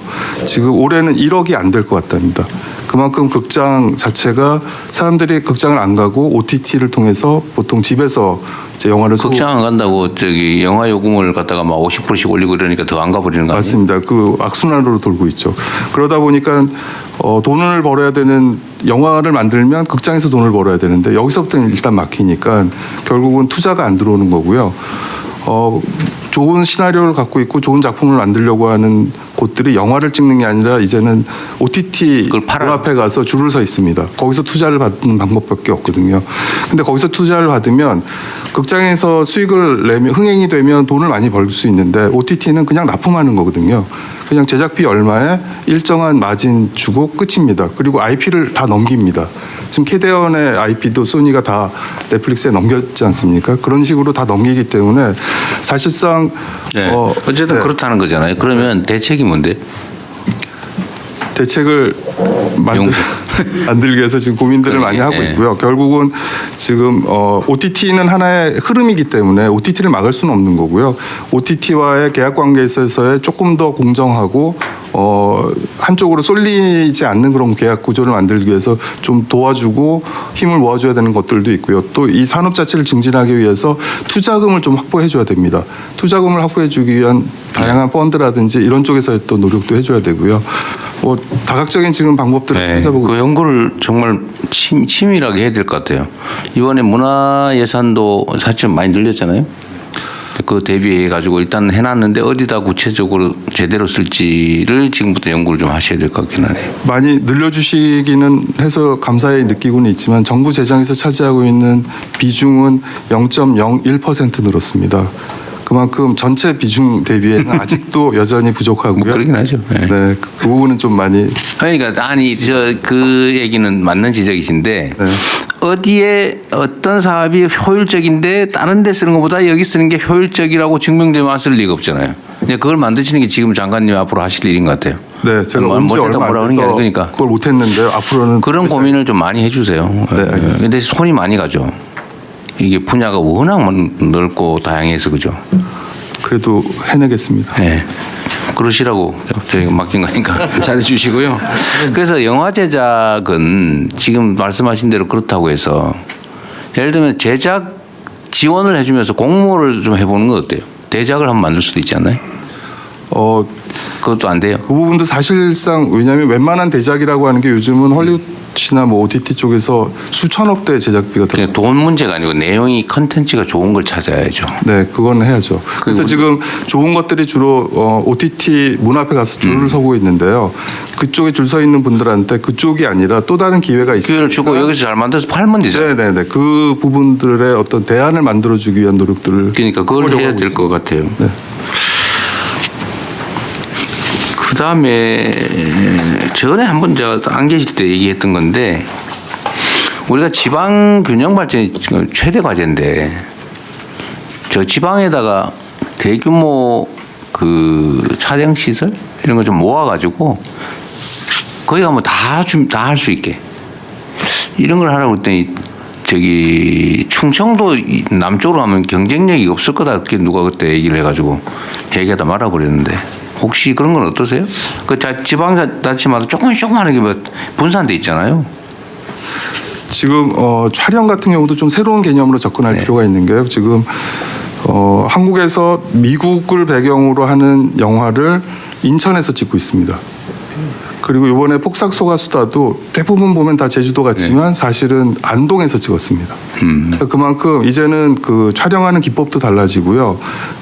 인공지능이라든지 뭔가 새로운 버추얼 그 아트가 들어가면서 장소나 세트장을 짓는 게 그렇게 중요한 단계가 아닌 단계로 넘어가고 있습니다. 그래서 장소에 부여받지 않고 오히려 그런 첨단 기술들을 어떻게 잘 활용해서 다양한 상상력을 현실로 만들 수 있게 만들어주느냐 이런 쪽에 이제 초점을 맞춰서 뭔가 설계를 다시 해야 될 그런 타이밍이기도 합니다. 그리고 이 관광의 우리는 지금 여기 내용을 보면 주로는 이제 물리적인 구경거리, 시각 자원 여기에 집중이 돼 있는 느낌인데 요즘 그 관광의 핵심은 먹는 거. 그거 딱 목록을 딱 뽑아가지고 어느 지역 가서 뭐 먹어야지 이걸 해갖고 다니더라고요. 그게 이제 고급 관광객들이죠. 그리고 뭐 잘 얘기 안 하지만 성형 수술하러. 맞습니다. 네. 그 보통 들어오면 2주에서 한 달, 2달씩 체류하잖아요. 네. 그래서 K-뷰티, K-푸드, 지금 컬처 그 컬처 중에서도 이제 주로는 영화 뭐 이런 쪽에 집중돼 있는데 음식, 성형 뭐 이런 게 훨씬 더 고부가 가치 아닌가요? 음식으로만 승부하기에는 외국인들 물론 한 부분이죠. 대상으로는 아직 서울을 벗어나기가 좀 어렵고요. 서울에 와서도 먹을 게 많기 때문에. 네. 근데 방금 아니, 지방으로 안 하더라도 여하튼 뭐 대한민국의 관광 콘텐츠를 늘리는 게 중요하니까. 그거는 정말 중요한 거죠. 지금 떡볶이나 뭐 설렁탕이나 이번에 캐대언에 나온 것들 인기 높고요. 특히 그 지금 서울 외국인들이 많이 가는 종로 쪽에 사우나 같은 데도 입장권이 엄청나게 많이 팔리고 있습니다. 네. 그러니까 그거는 일시적인 건데 하여튼 의료 관광. 작년에 저희가 1,600만 명이 한국에 왔는데요. 그 중에 100만 명은 의료 관광하러 왔습니다. 근데 의료 관광은 어차피 우리 매출이 엄청나게 높잖아요. 맞습니다. 그리고 체류 기간도 길고요. 한국에 와서 체류하면서 쓰는 돈의 액수가 크기 때문에 이런 부가가치가 높은 관광들은 그러니까요. 계속 활성화를 시켜야 합니다. 그것도 지금 없는 것 같아서 말하기 어려워서 그런 건가요? 아니요. 지역 관광 쪽에 초점을 맞추다 보니까. 지역 관광 얘기하다가. 네네. 그다음에 관광객들이 명백하게 관광 목적으로 들어오면 우리도 그럴 것 같은데 어디 뭐 예를 들면 하와이를 갔더니 하와이를 상징하는 뭔가 기념품이나 이런 거 그 동네 사람이 갖다 주고 이렇게 세레머니 이런 게 좀 엄청 좋을 것 같은데 큰 돈 안 들잖아요. 예를 들면 기념품. 예, 들어오면은 막 네네. 여기 저런 거 하지 마. 넌 니네 나라 돌아가라. 손가락질라 이런 거 안 하는 건 당연하고. 예를 들면 뭐 작은 선물이나 기념물이나 뭐 이런 거 세레머니를 해준다든지 이런 것도 기획해 볼 수 있잖아요. 큰 돈 네, 안 들고. 그것도 좋은 말씀입니다. 지금 해외에 나가면 한국 사람이라는 이유만으로 같이 사진 찍자고 하는 경우도 있답니다. 요즘. 그러니까 한국까지 왔으니 더 네. 기억에 남는 그런 인상적인 이벤트들을 많이 만들어주면 좋을 것 같습니다. 그러니까 공항의 직원들이라도 태도 따라 완전히 그 나라에 이미 첫 딱 도달했을 때 이미지가 거기서 개판나잖아, 그죠? 그런 지원도 좀 해주면 좋지 않을까 싶은 생각이 들고. 하여튼 관광 산업은 정말로 키워야 될 부분이고 문화산업, 관광산업 우리 이 새로운 정부의 가장 인공지능 이런 첨단 기술 산업도 중요한데 그것만큼 중요한 게 문화 관광 산업, 문화 관광 예술, 체육은 뭐 당연히 정말 완전히 새로 되어서 한다 생각하시고 좀 만들어 주세요. 네, 책임감을 느끼고 있습니다. 네. 대통령님 그 홍보 차원에서 농식품부에서 말씀드리겠습니다. 지역 관광 관련해서 저희가 그 K 미식 벨트라는 것들을 사업을 시작을 했습니다. 그래서 네. 예, 유네스코에서 장류하고 김치가 그 문화유산으로 됐기 때문에요. 그 장류 벨트면 순창, 담양 미식 벨트로요. 그다음에 그래요? 예, 김치는 광주, 그리고 전통주는 안동, 그리고 저희는 이제 치킨 벨트 뭐 이런 것들도 한번 구상을 해보려고 합니다. 치킨 벨트는 예, 조금 그거는 사실 외국인들은 엄청나게 관심이 있거든요. 그러니까 한국에 와서 이런 벨트, 그러니까 제가 예전에 프랑스 갔을 때 보면 와인 루트라는 게 있습니다. 와인 포도 생산지, 그다음 와인 시음하고 와인과 어울리는 음식을 먹고 돌아오는 뭐 이런 거거든요. 그러니까 지역 관광 활성화에 있어서 먹거리는 정말 중요한 문화이기 때문에요. 그 부분을 농식품부에서 좀 그 문화부랑 협력해서 지역 관광 활성화 차원에서 해보겠습니다. 잘 만들어서 문화부로 잘 넘겨주세요. 네. 네. 네, 다음 노동부. 네, 노동부에서 청년 일자리 확대 방안 보고 드리겠습니다. 모든 청년이 행복하게 일할 수 있는 활력 있는 노동시장 비전입니다. 먼저 청년 고용 상황입니다. 7월 청년 고용률은 15개월 연속 하락하고 있고 시업 쓴 청년이 40만 명대 유지하고 있습니다. 고용률이 45.8%인데요. OECD 평균 55.1%에 10% 정도 못 미치고 있습니다. 경력이 없어 취업을 못하고 또 취업을 못해 경력이 없는 악순환이 계속되고 있습니다. 상반기 채용 공고 중 경력 채용 비용이 82%입니다. 단군 일에 최대 스펙을 자랑한다고 하는 청년들이지만 기업의 요구 조건이 나날이 높아지고 있고 이 속에서 스스로 좀 좌절하고 있는 청년들이 있습니다. 또 하나는 청년의 상식에 못 미치는 근로 여건에 대해 실망해서 이직과 심을 반복하고 있습니다. 쉬었음 청년의 70%가 직장 경험이 있다는 것은 많은 것을 이야기해 주고 있습니다. 따라서 청년이 경력과 역량을 쌓을 기회를 주고 일할 만한 일자리 만들기가 근본 해법으로 판단됩니다. 추진 과정입니다. 첫 번째, 쉬었음 구직 청년이 경력, 역량을 쌓을 기회를 국가가 충분히 보장하겠습니다. 쉬었음 청년에서 제일 중요한 건 발굴입니다. 이 쉬었음 청년이 어디에 계시는지 저희들이 찾아가서 다가가고 또 회복하고 하는 일자리 첫걸음 보장제를 추진하겠습니다. 발굴함에 있어서 범정부 시스템을 구축하겠습니다. 예컨대 국방부라든지 교육부라든지 여기서 정보를 우리가 같이 공유를 해가지고 쉬었음 청년을 발굴하도록 하겠습니다. 다가가서 쉬었음 청년에도 여러 가지 저희들이 분석할 때 고립 은돈이라든지 경로 단절이라든지 가구 자체가 위기인 이런 것들을 분류해서 관계부처와 협업하겠습니다. 두 번째로 적극적으로 구직에 나서는 청년들에 대해서는 현장에서 일하면서 배우고 경력을 쌓을 수 있는 기회를 지원하겠습니다. 역량 향상을 위해서 대중견기업의 일 경험을 확대하고 이 법제화도 검토하겠습니다. 법제화 관련해서는 기업의 지원 근거를 마련하고 예를 들어서 이런 경험을 쌓는 노동자들에게 이게 노동자냐 교육생이냐 이런 문제가 있는데 이런 분쟁 예방을 할 수 있는 규정도 만들도록 하겠습니다. 생활 지원도 하겠습니다. 구직 촉진 수당 한국형 실업 부조입니다. 50만 원에서 60만 원으로 10만 원 상향하고 28년도에는 70만 원까지 상향하겠습니다. 그리고 아까 말했듯이 쉬었음 청년 중 70%가 직장 유경험자라고 볼 때 자발적 이직이라 하지만 내용적으로 들어가 보면 직장 내 괴롭힘이라든지 청년 스스로 못 견뎠던 점들이 있기 때문에 한 번에 한해서는 자발적 이직 한 번에 한해서는 구직급여를 지원하겠습니다. 두 번째로 청년과 함께 성장하기 좋은 기업을 만들겠습니다. 아까 보고드린 바와 같이 청년의 시각에서 시작을 방해하는 3대 기초 노동질서 즉 임금체불 없고 산재 없고 직장 내 괴롭힘 없는 그런 직장 만들겠습니다. 일각에서는 저보고 노동만 있고 고용을 모르는 장관이다 이런 비판도 있는 걸로 알고 있습니다. 하지만 이러한 기초 노동 질서를 잘 세우는 것이 고용과 직결된다는 것을 실현하겠습니다. 두 번째로는 함께 성장하는 일터입니다. 청년들 입장에서는 개인의 성장을 중요시합니다. 따라서 직장에서 역량도 향상시키고 자산도 형성할 수 있고 또 워라밸 보장되는 일자리를 조성하겠습니다. 실노동 시간 단축 지원하고요. 자산 형성, 그다음에 훈련 및 대학원 학업도 지원하겠습니다. 위에 나와 있는 3대 기초 노동 질서를 잘 지키는 중소기업에 대해서는 대기업 수준의 건강검진 복지도 만들 수 있도록 정부가 같이 지원해서 좋은 중소기업 만들겠습니다.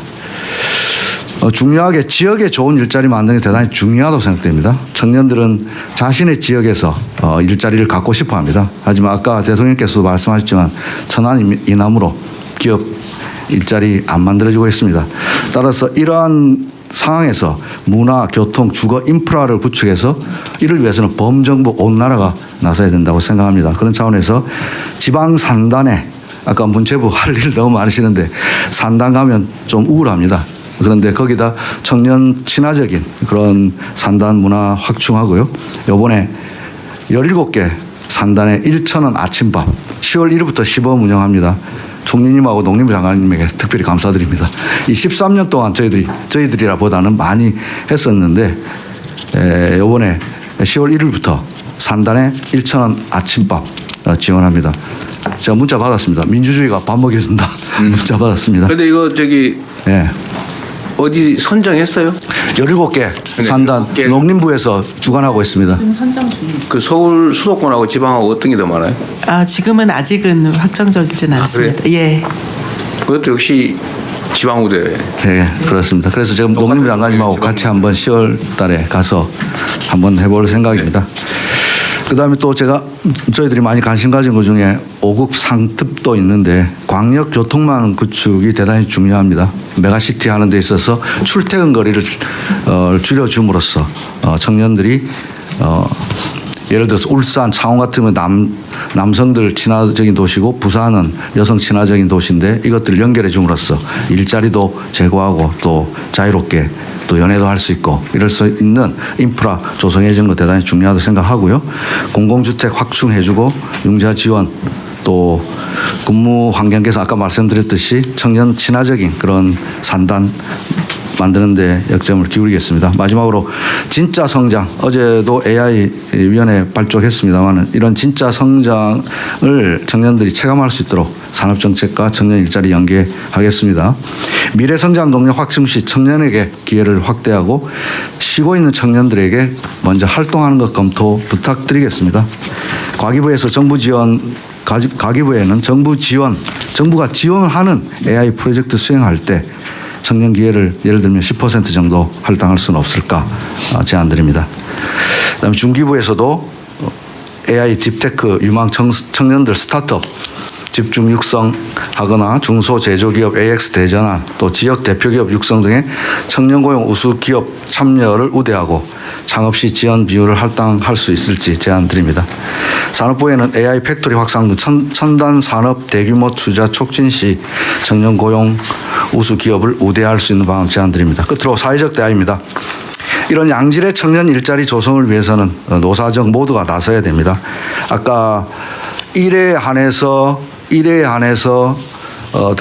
자발적 이직에 대해서 고용보험도 확대하는 것도 노사가 머리를 함께 맞대야 된다고 생각합니다.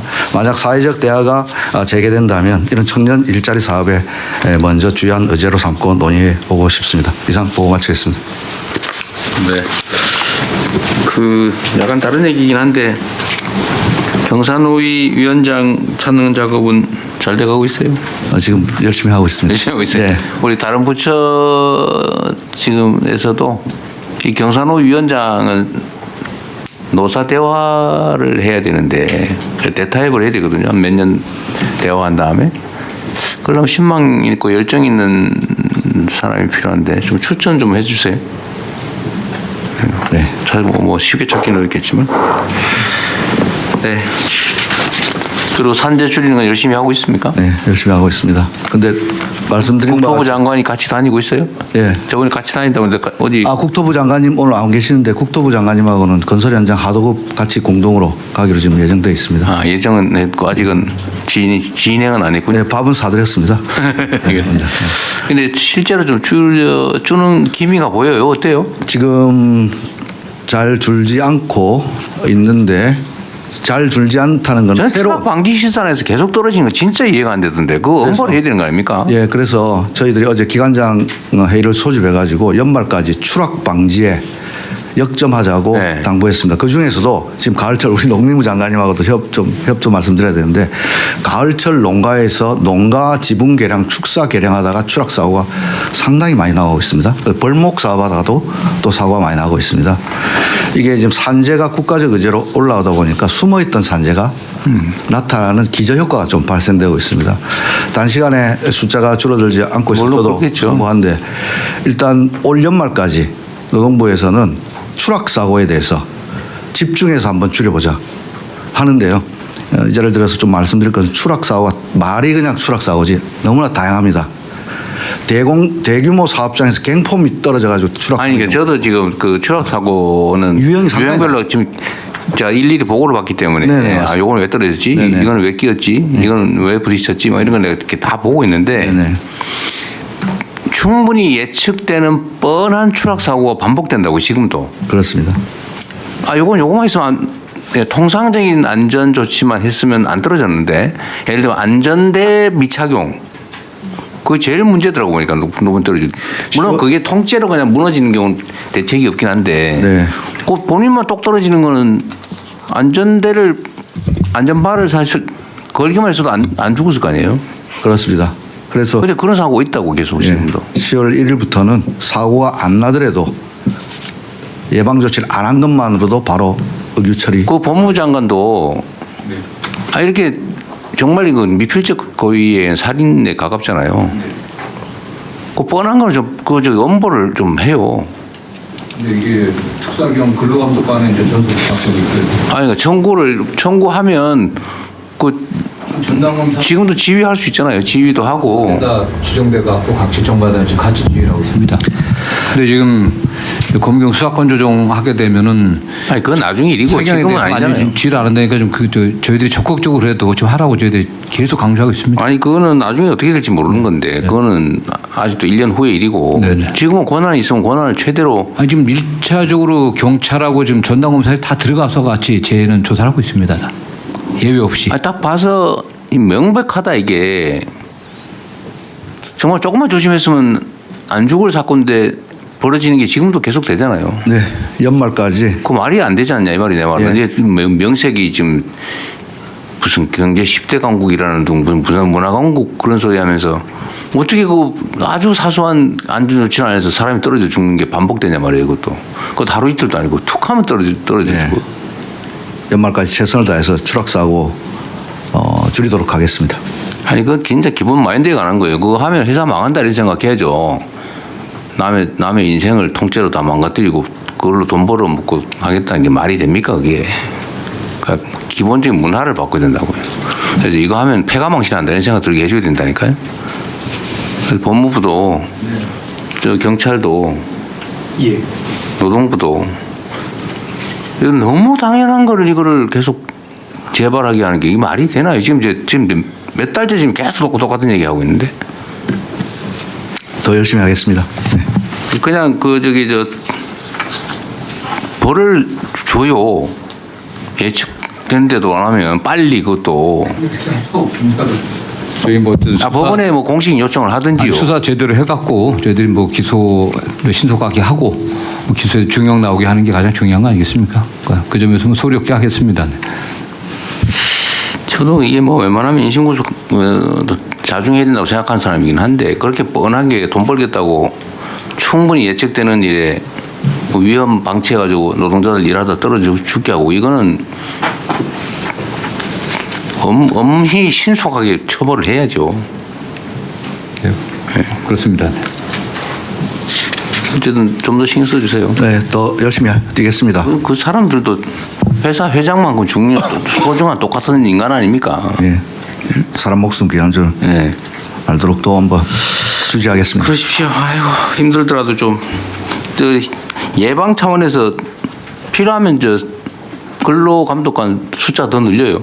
예, 지금 현재 인사혁신처에서 잘 협조해 주셔야죠. 수시 채용 또 내년 할 것도 500명 바로 채용 공고 나갔습니다. 네, 위험 작업장은 예측된 작업장은 사고 안 나더라도 그냥 불시에 가가지고 다 처벌하라니까요. 그거 안 하고 하는 안전대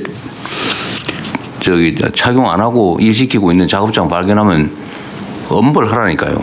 알겠습니다.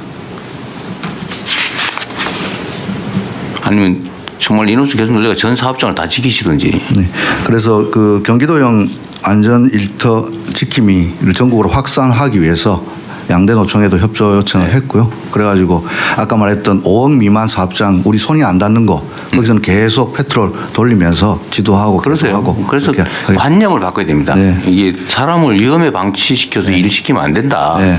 이거 내가 감옥 가는 일이다. 네. 회사 망하는 일이다. 이렇게 생각하게 해야 된다니까요. 네, 그래서 제 명함 뒤쪽에도 영어로 되어 있는 거 바꾸고 떨어지면 죽습니다.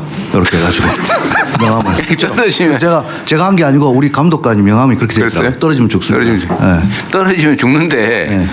떨어진 사람만 죽는 게 아니라 떨어지게 방치한 사람도 죽는다고요. 아, 그까지 같이 쓴 건 제가 그렇게 진짜 명함 바꾸기로 했습니다. 웃을 일이 아니야 이게. 아니 진짜로. 네? 그거 진짜 우리 감독관이 실제로 잘했네. 너무 그게 추락사가 안 줄어드니까 명함을 줄 때 우리 특공 대장인데 특공대장이 뭐 명함 뒤에다가 추락사 방지해가지고 떨어지면 죽습니다 이래가지고 갈 때마다 이거를 자기 홍보물처럼. 네. 그래서 저도 장관 명함도 그렇게 바꾸기로. 그럼 끝에다가 뒤에다가 가로 열고 너도 이렇게 써놓으세요. 하여튼 연말까지 최선을 다해서 네. 추락사. 대통령님 진짜 한 말씀만 드리겠습니다. 정성호입니다. 네. 그 특사경들 근로감독관들이 이 현장 수사할 수 있는 기본 역량들을 좀 더 갖춰야 됩니다. 그거는 뭐 검찰 내부적으로 보게 되면 일단 시험에도 형법이나 소송법이나 관련 그 처벌 규정에 대한 인식들이라든가 조사 기법들이 없거든요. 그게 지금 안 되고 일반 뭐 임금 돌아가면서 하기 때문에 그거는 팀을 아예 만들어 전담 조직하라 그랬잖아요. 공부도 하고. 네. 그래가지고 하고 있어요. 네. 네, 경찰도 팀 만들었고. 지금 팀을 다 만들었고요.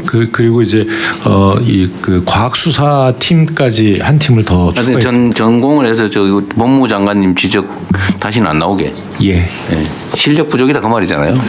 그리고 특사경에 대해서는 그 검사가 수사지휘권을 지금도 가지고 있지 않습니까? 지휘해야죠. 예. 그래서 산업안전 관련된 게 하루아침에 이렇게 되는 건 아니고 규정도 많고 막 이래가지고 전담팀이 반드시 필요합니다. 네. 또 저기 산업체에도 전담팀 전문수사팀 만들어 놨겠죠. 네네. 그래서 네. 자, 어쨌든 다시 한번 또 경각성을 가지고 대비해 봅시다. 네, 복지부 바로 넘어가시죠. 네. 네, 복지부 장관입니다. 기본생활 안전망 구축에 대해 보고드리겠습니다. 소득, 돌봄, 의료 안전망 확립과 AI 혁신 등 미래 대비 과제를 통해 기본이 튼튼한 복지 강국으로 도약하겠습니다. 아이부터 어르신까지 소득 보장 체계를 강화하겠습니다. 내년에는 80개 복지사업 기준으로 활용되는 기준 중위소득을 역대 최고 수준인 6.51% 인상하겠습니다. 기본소득 안정망인 생계급여는 노인, 장애인 등 근로 취약계층의 부양 의무자 기준을 폐지하고 선정 기준을 단계적으로 기준 중위소득의 35%까지 확대하겠습니다. 의료급여 부양 의무자 기준을 생계급여 수준으로 대폭 완화하여 저소득층의 의료비 부담을 줄이겠습니다. 아동수당은 내년부터 시작해서 만 13세 미만까지 단계적으로 확대하고 비수도권 및 인구 감소 지역 아동에게는 더 많이 지원하겠습니다. 사회의 첫걸음을 내딛는 청년층을 위해 국민연금 보험료 지원을 신설하고 군 출산 크레딧 지원 기간도 확대하겠습니다. 어르신의 노후 소득 보장 강화를 위해 소득 발생에 따른 노령연금 감액 기준을 완화하고 기초연금 부부 감액을 축소하겠습니다. 장애인 연금은 중증 장애인 전체까지 확대하겠습니다. 둘째, 돌봄에 대한 국가 책임을 강화하겠습니다. 입원과 입소의 경계에 있는 어르신을 시작으로 해서 중증 장애인과 정신질환자까지 의료, 요양, 돌봄, 통합 서비스 체계를 단계적으로 구축하겠습니다. 보건복지부가 제공하는 서비스만으로는 국민 중심의 서비스 통합 제공이 어렵습니다.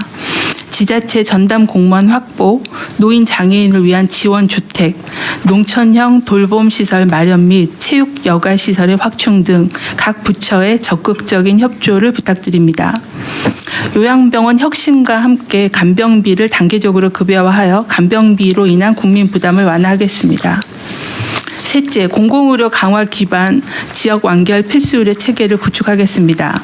시도의 지역의료 권한과 책임을 강화하고 국립대 병원을 복지부로 이관하여 지역 거점 병원으로 육성하겠습니다. 지역의사제, 공공의료 사관학교를 도입하여 안정적인 지역 필수 의료 인력 공급 기반을 마련하겠습니다. 충분히 보장되지 못했던 필수 의료 수가를 인상하고 별도의 재원 체계를 신설하여 지역 필수 의료에 대한 국가 투자를 강화하겠습니다. 넷째, AI 혁신을 통해 신청주의 한계를 극복하고 초고령 사회 돌봄 및 의료 수요 증가에 대비하겠습니다. 보편적 현금 급여는 자동 지급을 원칙화하고 선별 급여는 기존 수급자에 대한 자동 안내를 강화하여 신청 기반이 아닌 필요 기반의 복지로 전환하겠습니다. AI 기술을 복지 상담과 위기 가구의 발굴 시스템에 활용하여서 복지 사각지대를 해소하겠습니다. 일손이 많이 필요한 재가 시설 돌봄의 AI 전환을 추진하여 미래에 급증할 돌봄 수요를 사전에 대비하겠습니다. 보건의료 데이터의 안전한 활용을 지원하면서도 우리나라 의료 환경에 적합한 의료 AI 기술을 적극 개발하여 미래 성장 동력을 확보하겠습니다. 다 했어요? 네, 이상입니다. 네. 아까 부부연금, 기초연금 감액, 요거는 이제 현재 얼마씩이죠? 현재는 기초연금 금액이 누구 아는 사람 얼마예요, 정확하게? 27만 원? 27만? 기초연금은 아니, 동시 말고 그냥 안 깎고 30만 원인가요? 현재 34만 원 정도 1인당 되고 있고요. 이제 거기서 정도? 각각 20%씩을 깎고 있습니다. 왜 정도지? 34만 원 끝다리가 있다는 거예요? 34만 3천 원입니다. 34만 3천 원. 네, 네. 인류제기로 똑같잖아, 그죠? 네. 근데 그걸 20% 깎는다, 부부가 같이. 각각 살면. 20%를 깎았습니다. 그래서 27만 얼마야? 그럼 한 6만 원 깎이는 거예요? 네, 20%. 6만 8천. 7만 원 가까이 깎이는 거예요? 그럼 부부가 깎이면 14만 원 깎이는 거예요? 그런 거죠. 부부. 각각 깎이니까 저번에 우리 저기 장관님 그때 한 계산해봤죠. 이거 다 그냥 주면 얼마 되나? 4조 원 더 줘야 된다 그랬던가요? 더 많이 들었죠. 부부 감염 문제도 있고 30%. 아니 그거 말고 부부 감액만 4조 아니었나? 이거를 근데 요거를 이제 저소득층만 단계적으로 감액을 줄여 나가겠다. 그 나중에는 네, 저소득층 조치를 다 하면 주자. 재정 부담이 너무 좀 크기 때문에요. 네. 일단 저소득층부터 없애고 단계적으로 하고요. 이걸 20%를 한꺼번에 다 완화시켜주는 것도 좀 재정 부담이 커서 그 완화시켜주는 비율도 좀 단계적으로 조정하는 걸로 재정 추계를 하고 있습니다. 그러면 지금 34만 원을 기초연금을 받으면 그 국민연금을 받는 사람은 어떻게 돼요? 공제 지금 그 65세 이상 노인 중에 국민연금 수령자가 한 53% 정도 되기 때문에 액수가 적잖아요. 네, 그 정도는 국민연금을 받는데 아마 연금 수령액이 그렇게 많지 않을 수는 있을 것 같아요. 그래서 그거는 이제 추가로 받을 수 네, 있는 거예요. 대체적으로. 기초연금은 이제 노인의 하위 70%를 주기 때문에요. 굉장히 근데 국민연금은 자기가 낸 사람이 받는 거니까. 그렇죠. 예. 근데 수급률이 한 54% 정도. 근데 그 일정 금액이 올라가면 아마 대상에 제외될 거고. 국민연금은 이제 소득이 있으신 분은 그 A값 이상으로 소득이 있으신 분들은 감액이 적용이 되고는 있는데요. 이제 기초연금하고 금액이 관계는? 크지 않아서 예 그렇게 그걸로 인한 감액이 크진 않을 것 같습니다. 그러니까 나중에 한번 그 정확하게 한번 알아봐주면 좋을 것 같고요. 네. 그 이게 지금 기초연금은 만약에 1인당 34만 원이 넘는다 계속 올릴 거 아니에요? 그러면 70% 대상자하고 70%를 넘는 아슬아슬하게 5천 원 더 버는 사람, 그 사람은 제로잖아요. 네, 항상 그 경계선에 이 단차가 낮으면 별로 그건 뭐 어쩔 수 없는데 네. 너무 크지 않나요? 근데 이제 어쨌든 저희가 이제 기준점을 정하기 때문에 기준점에서 약간 넘어서서 그러니까 그걸 왜 주고 안 주고 네. 올로와 나싱으로 하냐? 중간쯤을 설정하면 안 되나 그 말이죠, 내 말은. 그래야 이 단차가 줄어들잖아요. 좀 덜 억울할 거 아닌가요? 그러니까 완전히 받느냐 못 받느냐지만 그걸 좀 그레이드를 주면 그런 걸 좀 줄일 수는 있지만 어쨌든 그 70%까지는 34만 원을 주고 70.01에 해당이 되면 영원인데 80%까지는 예를 들면 그거에 뭐 절반이라도 주면 계단이 하나 더 생기는 거잖아요. 그럼 좀 덜 계단에 억울하지 않아요? 걸리신 분들은 항상 문제 제기를 하실 수 있을 것 같아요. 엄청 억울할 것 폭이 같은데. 좀 줄어들면 좀 불만이 네. 좀 줄 수는 있을 것 같습니다. 대통령 그게 기초연금이 현재 늘어나는 정도로 보면 재정이 감당할 수 없는 정도로 빠른 속도로 늘어나고 있어서요. 지금 연금 구조 개혁을 할 때 기초연금이 늘어나는 총액 지원 금액하고 이 구조 개혁을 할 때 전체 설계를 한번 전체적으로 다 들여다 보셔야 될 겁니다. 그러겠네요. 더 이상 얘기하면 더 깊이 빠질 것 같네. 네, 저희가 이제 시간이 지날수록 노령 인구가 굉장히 많이 늘어나기 때문에 재정 추계가 크고요. 그 대신 국민연금 수령 비율이 점점 늘어날 거기 때문에 국민연금과 기초연금을 연계해서 그러니까 저는 그런 생각이 들더라는 예. 거예요. 이게 이제 지금 제가 알기로는 이 70% 대상자에 대한 기초연금액을 늘려가고 있잖아요. 네. 늘려가고 있잖아요, 계속. 70%에 대해서만. 그 늘려가는데 그게 타당하냐. 계속 이 차이를 키우는 게. 단계별로 슬라이딩 형태로 해서 추가를 해주든지 뭐 대상자를 일부는 늘리면서 금액 그 대상자의 그 대한 지급액을 늘린과 동시에 대상자를 늘린다든지 뭐 차등을 줄여간다든지 그런 게 필요하지 않나요? 그러니까 너무 일률적으로 올로와 나싱 받는 사람은 계속 더 받고 안 받는 사람은 완전히 땡원 영원히 그렇고 너무 억울할 것 같은데. 하여튼 그런 고민들 한번 해봐야 되지 않을까 싶네요. 그 국민연금, 기초연금 개혁 방안 할 때 그 부분도 네. 같이 검토하겠습니다. 오늘 자살 예방설 이거 다음에 해야 될 것 같아. 이거는 하면 한 3시간은 해야 될 것 같은데. 네, 이건 다음 국무회의 때 하기로 하고요. 의안 처리하기 전에 제가 몇 가지 우선은 각 부처에서 각 부처 단위로 각자가 할 일을 최선을 다해서 하시겠죠. 당연히 그래야 되고. 근데 다른 부처의 협조가 필요하거나 아니면 양해가 필요하거나 하여튼 다른 부처하고 약간 경계 지점에서 뭐 조정해야 될 게 있으면 그 기본적으로 총리께서 하시죠. 예. 국무조정실 통해서. 관계장관 회의를 계속 하기 때문에요. 저희는 현안 같이 합니다. 그래서 여기서 말이 없는 거군요. 저희는 더 자주 회의를 할 수 있습니다. 그럼 그렇게 하시고 혹시 거기서 못하거나 아니면 뭐 이 전체 국무회의에서 하는 게 적절하다고 생각되면 아무 때나 하세요. 아무 때나 얘기하시고요. 미리 준비해서 안건을 만들어주면 더 좋겠고 여기 국무회의의 안건 준비는 누가 하죠? 국조실하고 정책실 합니다. 그래요? 예. 그럼 어쨌든 각 부처에서 국조실이든 뭐 정책실이든 주세요. 미리. 그럼 뭐 자세히 안 써도 되고 그냥 의견들을 모으는 자리니까 편하게 내주시고요. 그다음에 아까 관광하고 관련돼서 제가 잠깐 얘기하려다 못한 건데 제가 헬기를 타고 바닷가를 한번 날아본 일이 있는데 저번 여름에 어디 갔다가 우리나라 해안이 한여름인데 눈이 와 있대요.